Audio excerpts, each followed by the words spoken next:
morning, everybody. I'm getting ready.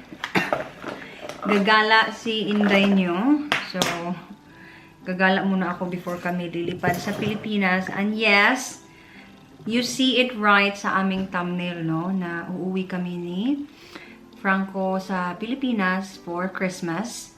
Kasi magpapasko kami kasama ang aking pamilya.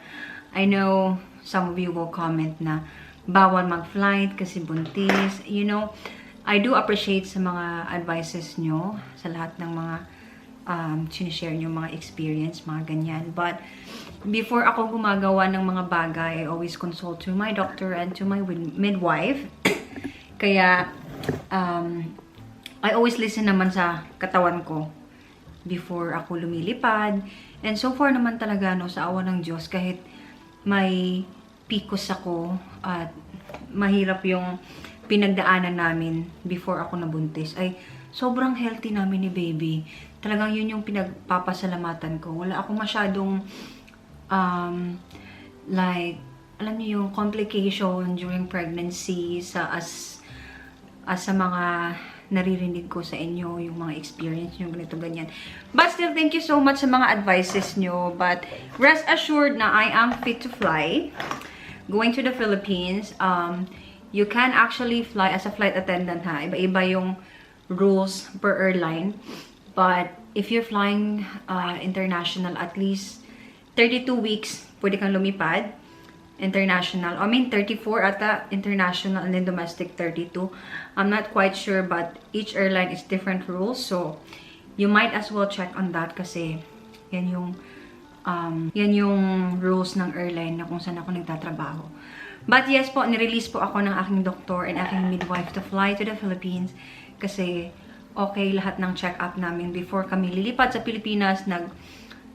Blood check-up kami, nag-urine, and of course, nag-CAS, yung congenital anomaly scan, which is everything is good. And next year, hindi na kami makakapag-travel masyado kasi we're going to be focused as a new parents na magiging parents na kami ni Dodong Franco. Lalabas pala kami ni Marvy and ni Kuya Ted. So, si Franco ay nasa work. Actually, hindi siya makakapag... What? May taga-sabat. Hindi siya makakauwi ng lunch kasi may Christmas party sila. Ayan. So, lalagay lang ako ng lipstick. Finally, nakapag-ayos ako. After few days. After few days na hindi ako nakapag-ayos. Yan. Pero hindi naman talaga ako masyadong... I mean, alam niyo ba napapansin ko, since buntis ako, pala ayos ako lately. Ewan ko ba? Kahit nasa bahay lang ako, gusto ako mag-ayos. Unlike dati sa mga vlog ko na mukha akong ewan day. Siguro nga, no, may mga ganun talaga. Ayan, magle-lip liner lang ako.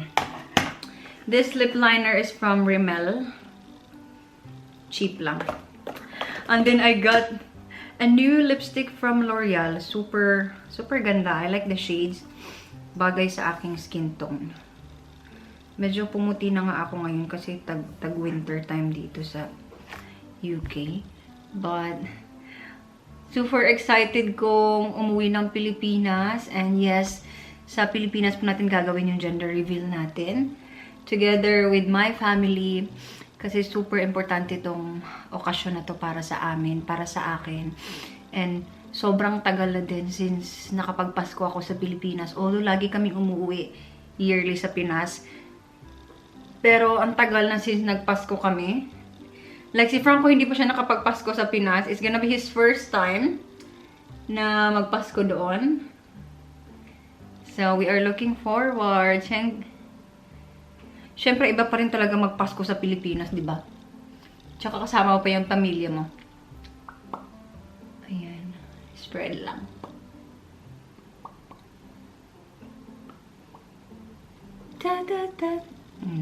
Di ba, ang ganda ng shades na to? Natural lang.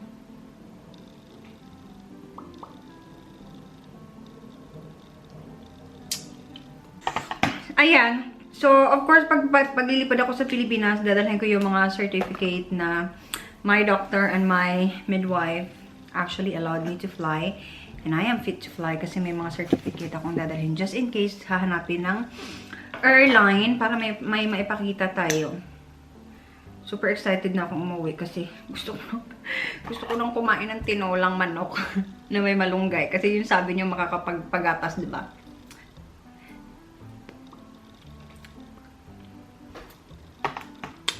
Yan. Ready na si Inday Bontis. Magbubuk lang ako ng Uber. Kasi wala si Franco eh. Nagkulot din ako ng hair. Because, you know me, I'm Marimar. I'm Marimar. Diyos ko, anong oras pa lang ngayon? Si Cooper dito muna siya. Tapos, ano lang.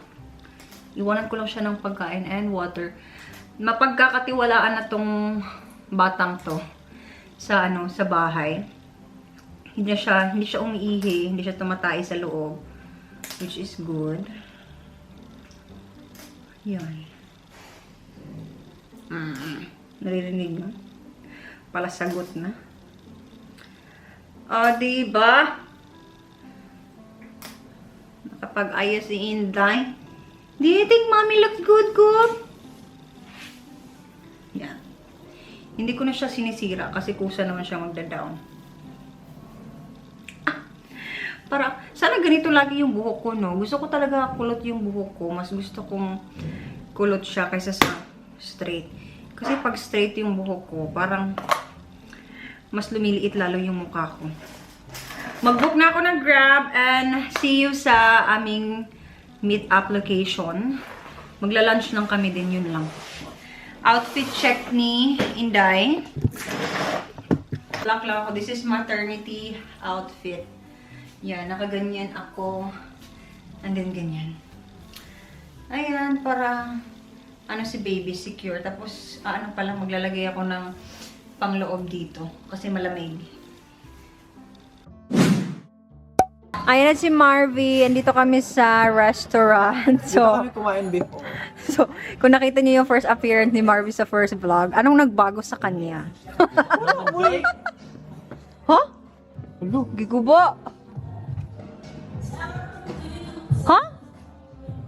Kanina, hindi. Tsaka na.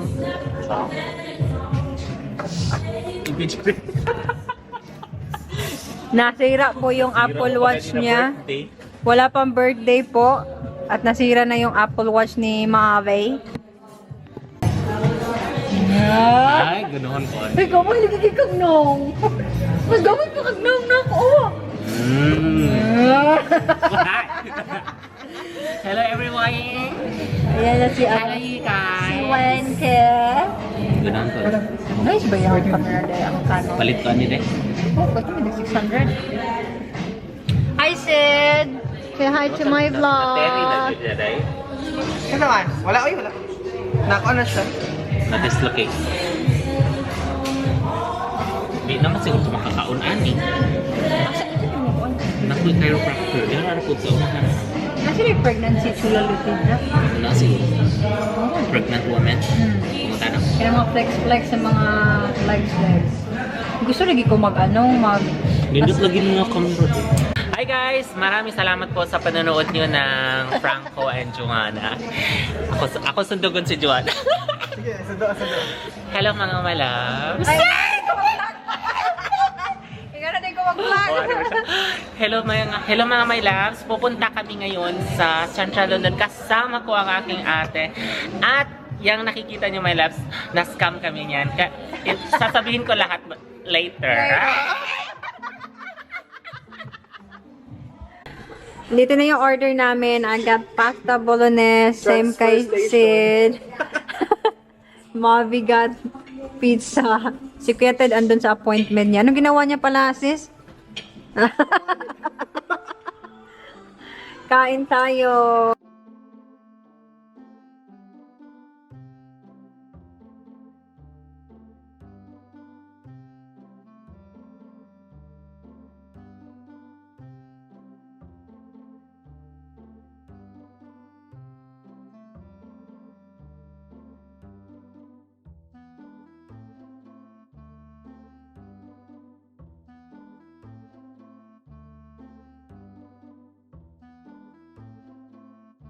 Marvy is going to try the Bologna. So this is the proper way of eating Bolognas.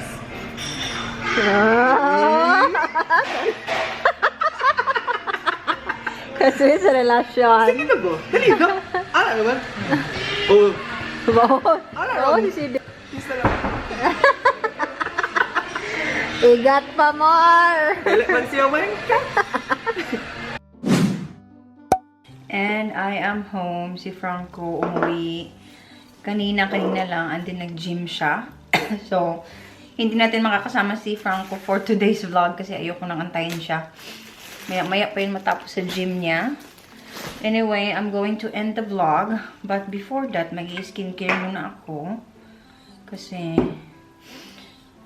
nag-makeup ako kanina, diba? So, kailangan ko mag-skincare. Ayan. Importante mag-skincare.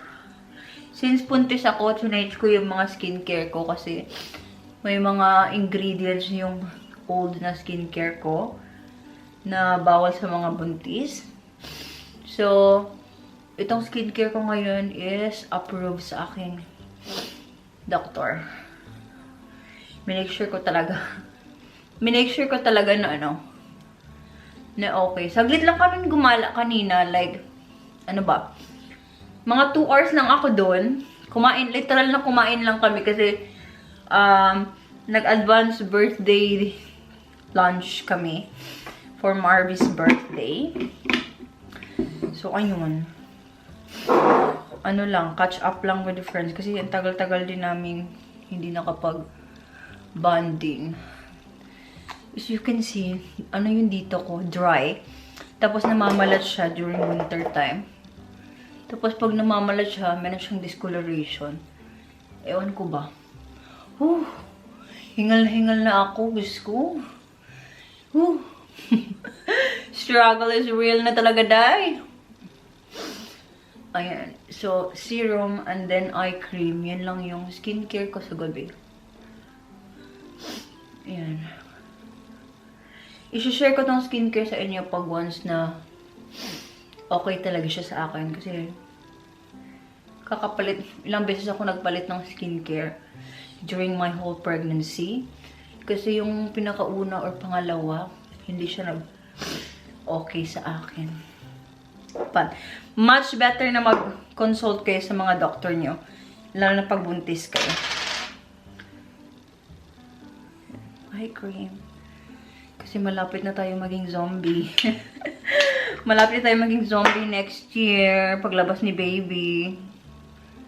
Diyos ko, tempuyat na kami. Lalo na siguro ako.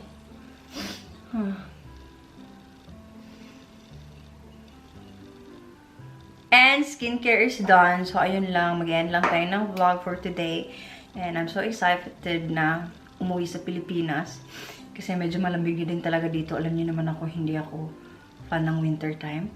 And gusto ko na kumain ng mga gusto kong kainin sa Pilipinas. Lalo na ngayon tinola. Gusto kong humigop ng sabaw na mainit. So, ayun lang. Thank you for watching this vlog. Please don't forget to like and subscribe if you haven't yet. I'll see you loves on our next vlog. Bye! Be kind.